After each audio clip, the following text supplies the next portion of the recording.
Hi Cancer, this is Jov. Welcome po sa ating channel. By the way, Cancer, this is your Monty Gabay Tarot reading ngayong February 2026. Gamitin ang reading na ito bilang gabay lamang. Tandaan Cancer, ito po ay general reading.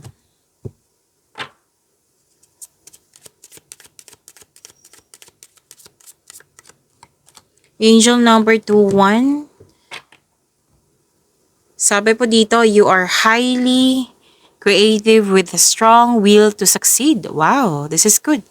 Your imagination is highly charged. It reveals itself in everything you do, from your sparkling conversation to your most prized projects. So to attract more blessings, let us say the power affirmation. Let us say, I am inspiring. So you are very inspired. Increase confidence ito. Willingness. Okay? Sinabi dito na prepare yourself na ngayong February 2026, marami kayong ginagawa. At yung mga ginagawa nyo, sinabi din dito na magiging successful. Matatapos mo siya ng maayos na magkakaroon siya ng positive outcome. You have the power You have strength. You are very inspired. Okay, so this is angel number 21.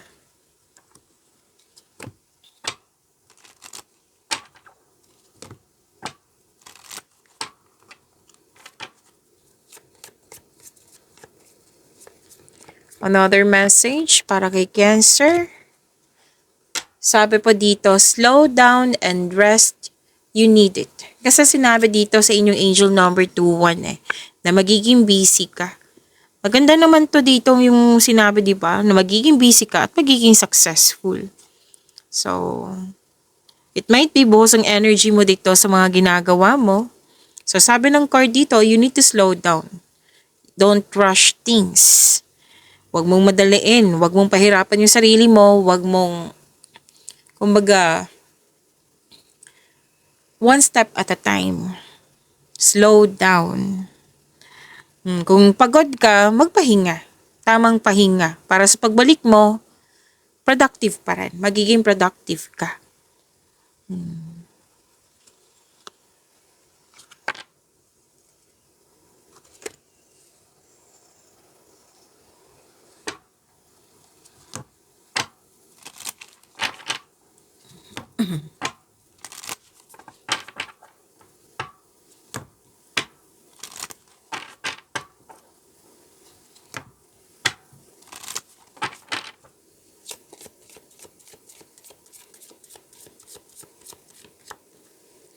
Maraming salamat po sa mga hindi nag-skip ng ads. Subscribe na po kayo sa ating channel at click bell notification para updated po kayo sa bagong video natin.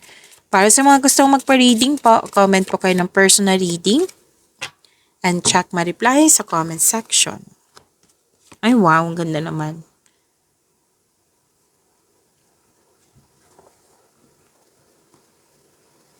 Sinabi po dito may new beginning. Bagong proyekto, bagong ginagawa dyan, bagong hired sa trabaho, bagong connection sa isang tao, bagong relasyon. May na-hired nga dito na kahit walang experience. At nakita ko rin dito na may humingi ng atensyon sa'yo. Inner child mo, pwedeng bata, mga bata. So, it might be busy ka. So, kailangan ng time sa iyong sarili, sapat na time for yourself, to your partner, to your family, sa mga bata.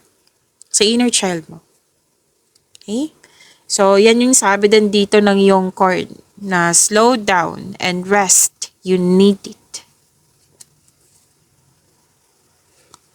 Good luck, good karma, recognition, ang ganda naman.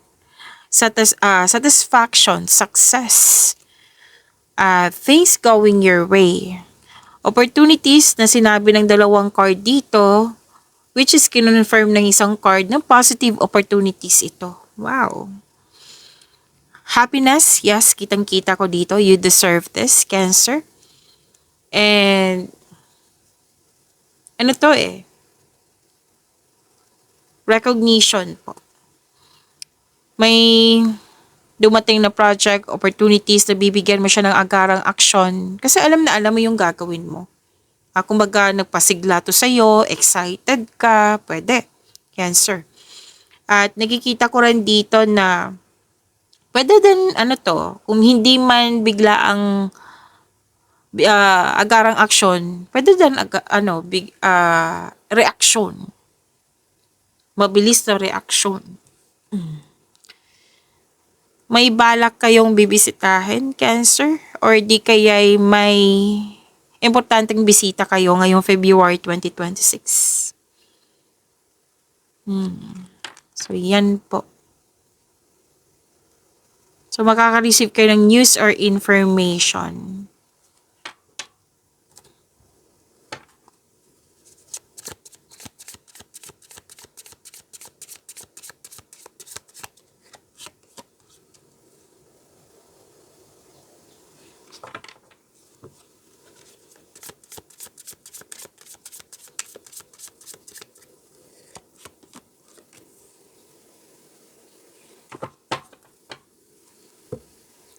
This is your energy ngayong February 2026, Cancer.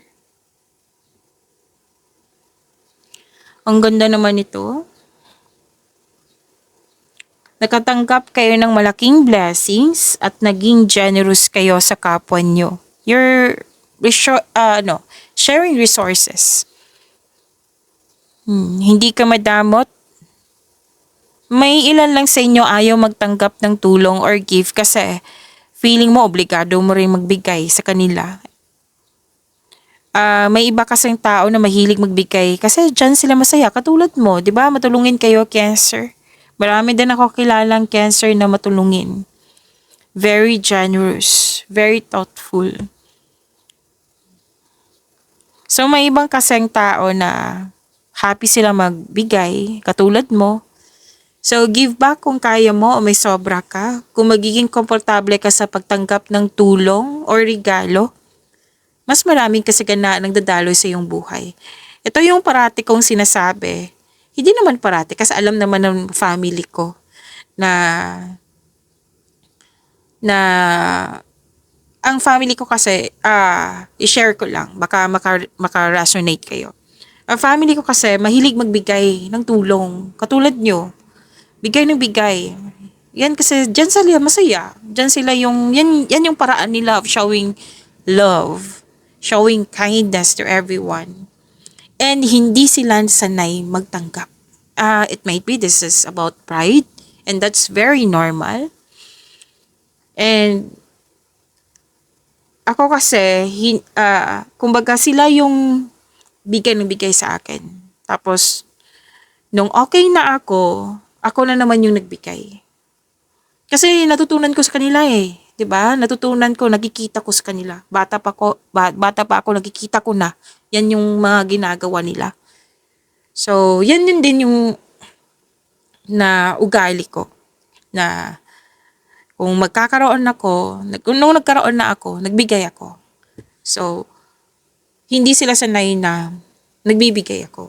Like, nahirapan sa pagtanggap, natamaan yung ego nila, pride nila. So sabi ko, para matanggap nila ng buong buo, na hindi nag-iisip na kung ano-ano man yan. Sorry. Okay. Na move ko yung camera natin. Sinabihan ko sila, lalo na yung kuya ko. Sinabihan ko na, binigay yan ni God sa iyo. Pinadaan niya sa akin yung blessings para ibigay sa iyo. Para tayong dalawa, para tayong lahat makatanggap ng blessings from God. Yan. Parang, what? Ganon yung, okay. Napaisip. Oo, naalala ko talaga, hindi ko nakalimutan yun kasi, which is natuwa ako like, yung ugali nila noon, naging ugali ko rin. Like, nagbigay. Naging generous sa kapwa. Okay, so, kasi generosity is harmony. Pagkakaisa. So, wag kayong sa mga tao dyan, sa mga Cancer, ang ilan sa inyo, na nahihirapan sa pagtanggap ng tulong o regalo.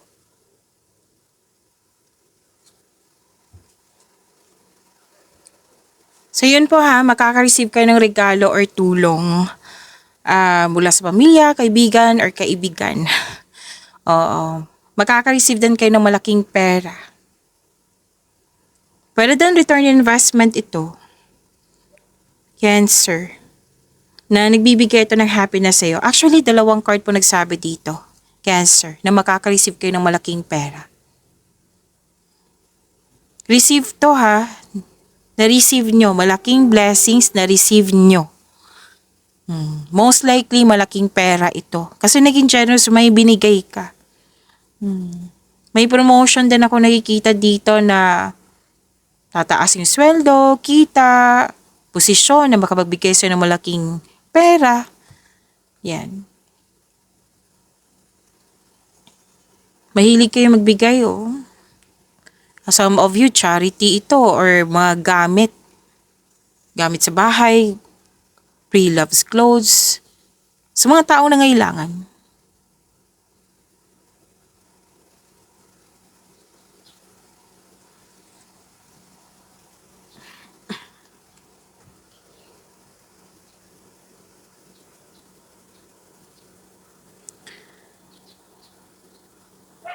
You're receiving love. Hindi lang to sa mga naka-receive ka ng pera, sa mga material. Okay? Material. Kundi, you're receiving love. And may growth and expansion. Pwede may nag-alaga sa inyo ng mother. Mother figure kasi nakikita ko dito. Mother nyo, mother figure. Or malaki ang kanyang influence sa inyo ngayon. Or pwedeng ikaw to na malaki ang influence mo sa kapwa mo. May nakita rin ako dito nagkaroon ng time sa nature. Happiness sa dalawang card na ito. Ang ganda. Happiness. Nagkaroon ka ng time sa iyong sarili. Development, success. Kung sa astrology kasi to, this is about love, beauty, money, creativity. Resulta to sa inyong mga ginagawa Resulta sa inyong mga ginagawa na nagkaroon ng positive outcome. Pero then, you're showing your kindness to everyone at ang balik sa inyo, kindness din.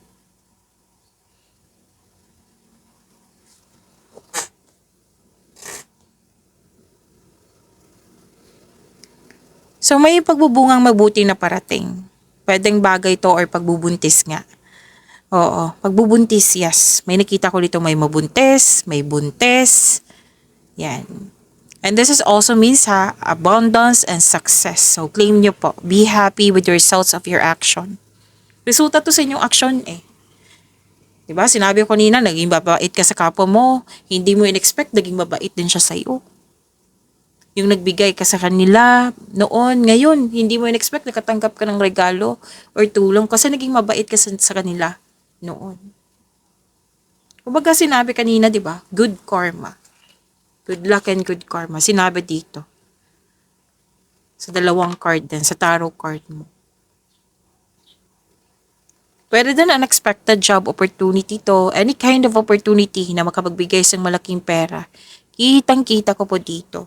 Kung hinihintay nyo po ito, huwag kayong mag-alala, darating po ito. Okay? So, ang ganda. Claim nyo po.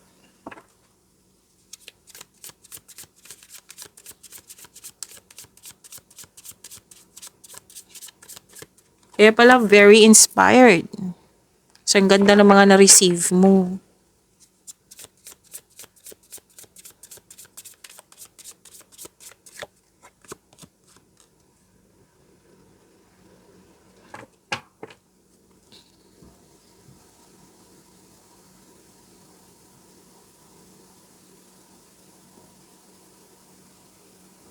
Cancer, may advice ang card nyo dito sa career and money. Huwag po daw kayo mag-focus sa kung ano yung kulang sa iyo. It may be, may naalala kayo, may past kasi ako nakikita dito. Pwedeng, basta kulang, kung anong kulang. Nakafocus ka sa kung ano yung kulang. Or di kaya, May loss of connection na naalala mo, oo, or loss of things. May advice din ng card dito, Cancer. Habang sinasabi ko yung mga sinasabi dito sa cards mo, may sinasabi sa akin ngayon. Libra, Libra, Libra. Baka iniisip ka na Libra. Okay. Cancer. May advice kasi ang card dito na kailangan control, monitor, and save sa money. Kung may offer dyan na kailangan mag-invest ng money, pag-isipan ng mabuti. Kung may gusto kang igasta, which is kailangan, pag-isipan nyo kung kailangan ba or hindi kailangan. Kung kailangan, pag-isipan ng mabuti. Okay? So, kailangan kasi ng balansa dito. Kailangan ng time for reflection at the same time. Kung hindi ka comfortable sa career and money mo, sabi ng card na think positive. Okay? Think positive para ito yung ma-manifest mo. Magtiwala sa kung ano ang darating. Kasi kung naubusan ka ng pag-asa, sinabi ng card dito makukuha mo ang kailangan mo. Kaya nga sinasabi ng think positive para ma-manifest mo ito. Makukuha mo ang kailangan mo. So, iwasan yung mag-isip ng hindi maganda, ha? So, focus kayo sa mind healing. And sinabi naman dito na you are divinely guided, Cancer.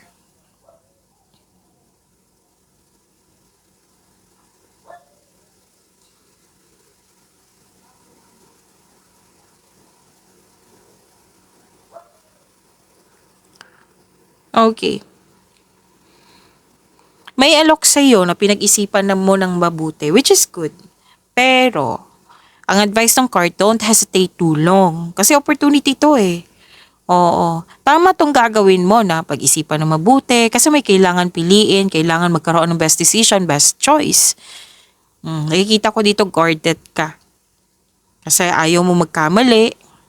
It might be may nangyari sa nakaraan na hindi mo nagustuhan tapos ngayon guarded ka na. And that's normal. Pero don't hesitate too long. Okay? And kung may dito may araw na maaring maboard ka sa mga ginagawa mo or dismayado ka sa current position mo. Ang sabi ng card, para ma-enjoy mo yung mga ginagawa mo, isipin mo yung inspiration mo sa buhay para ma-motivate ka. Okay?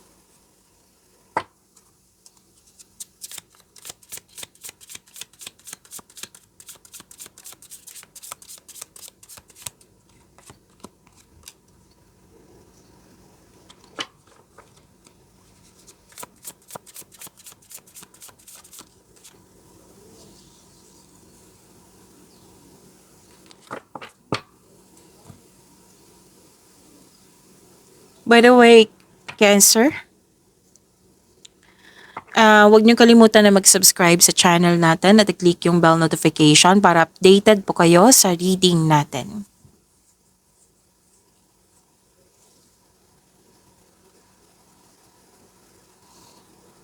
Mukhang may travel kayong lahat. Importanteng lakad, may travel. Sa mga single, ideal type niyo po is romantic partner who is fun and outgoing, talkative, and ready to have adventures. Maaring yung parating sa inyo is an air signs, Gemini, Libra, and Aquarius. Earth signs, Taurus, Virgo, and Capricorn. Fire signs, Aries, Leo, Sagittarius.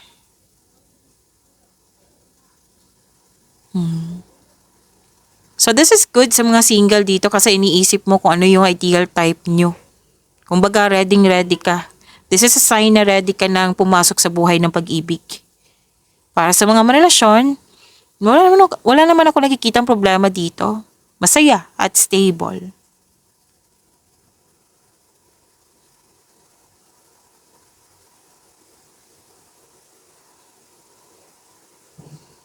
Pero kung nagkaroon ng conflict, may nakita kong conflict dito. It might be this is an air signs, Gemini, Libra, and Aquarius.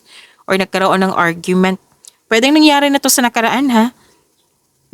Excuse me, kailangan ko lang mag-burp. Oo. Pwedeng na-miss mo to, pwedeng naalala mo to. Kasi may nakita ko ditong hindi kayo nag-usap. So, and that's normal. Na maalala mo. So, kung itong may conflict kasi 'di ba? Kung naging toxic to, sinabi ng court dito na baka kailangan yung mag-decide. Pero at the end of the day, kayo pang mag-decide niyan, ha? Kasi buhay niyo po 'yan. Okay? Nakita ko naman dito na magkakaroon ng healing. Don't you worry. Mag-move forward ka. Pag-imani niyo po yung blessings sa binigay sa inyo, Cancer. See you tomorrow. Maraming salamat po.